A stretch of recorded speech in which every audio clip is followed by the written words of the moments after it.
Week 5 is upon us, and let's jump right into it. We've got Miami, New England, Pittsburgh, and Seattle all on byes this week, and I've got the players for you to help you fill those voids. Mean Johnny Greene, he's really mean. Mean Johnny Greene, did we mention that he's mean? I told you not to pick that dude, but his team, well, they suck. His arm's more suited for flipping burgers. You picked a Browns player? You're an idiot. Let's get into the stardoms at quarterback. I like Kyle Orton at Baltimore. King Neckbeard is all clean shaved and lighting up the NFL right now. In fact, he is leading the league in passing. They can't run the football, and Baltimore wouldn't let him do it anyway, so it's all on Neckbeard to produce. And this week, he will. If you've got Tom Brady, then you need a quarterback replacement for this week. And I like Sean Hill versus St. Louis. Captain Checkdown, as I called him last week, discovered the deep ball in Calvin Johnson. Good for him and potentially great for you. All right, let's move along to running backs. I like Beanie Wells versus New Orleans. Since coming off a knee injury, I think it's about time he got going this year. And in order for Arizona to succeed, they're going to need him and Tim Hightower to carry the load. I expect Beanie Wells to be the one taking the ball into the end zone, though. All right, another running back I like this week is C.J. Spiller at home versus Jacksonville. With the news that Marshawn Lynch got traded out of town, well, that should open up some opportunity for my man Spiller. He's got the kickoff return duties, and now he'll get some more carries as well.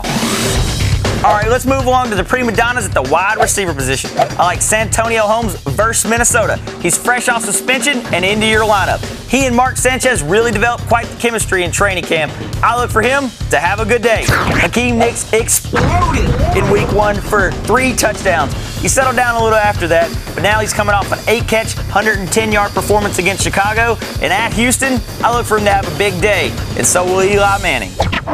At the tight end position, I like Tony Moyaki at Indy. The boys in blue have a strong pass rush, and I expect Matt Castle to dump that ball off all day. On defense, take a look at Jacksonville at Buffalo. I normally wouldn't recommend Jacksonville's defense, but I've picked on Buffalo all year.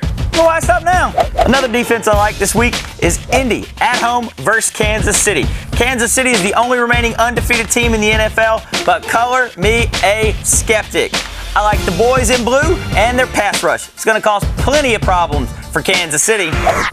All right, let's move along to the sit-ups. These guys you should put in the trash this week because that's what they're going to play like. Complete, utter garbage. At quarterback, we have Mark Sanchez versus Minnesota. Minnesota is at least the second best defense they've played, the other one being Baltimore this year. And that didn't go so well. I would expect more of the same this week. At running back, I would stay far, far away from Thomas Jones at Indy. Indianapolis always plays a little better defense at home. Besides, Jamal Charles is the one that makes all the plays in that offense. Anyway, at the wide receiver position, Greg Jennings at Washington. Doesn't excite me at all. In fact, Greg Jennings' game is based on speed, but so is D'Angelo Hall. With all the number of weapons that Green Bay has at the wide receiver position, I'd look for Aaron Rodgers to go elsewhere. At tight end, I'd stay away from Dustin Keller versus Minnesota. Earlier, we talked about the return of Santonio Holmes. Yep, this is the guy he's going to affect. Dallas is coming off a bye week and should be primed to pass the rock. Therefore, should stay far, far away from Tennessee. So that's it for the Week 5 edition of Stardom Sit-Up. Check back next Wednesday for a Week 6 edition. Also, if you have any questions or comments, you can hit me up at meanjohnnygreen@gmail.com. You can also check out my updated player rankings at 963jackfm.com. I'm Mean Johnny Greene, urging you to live the fantasy.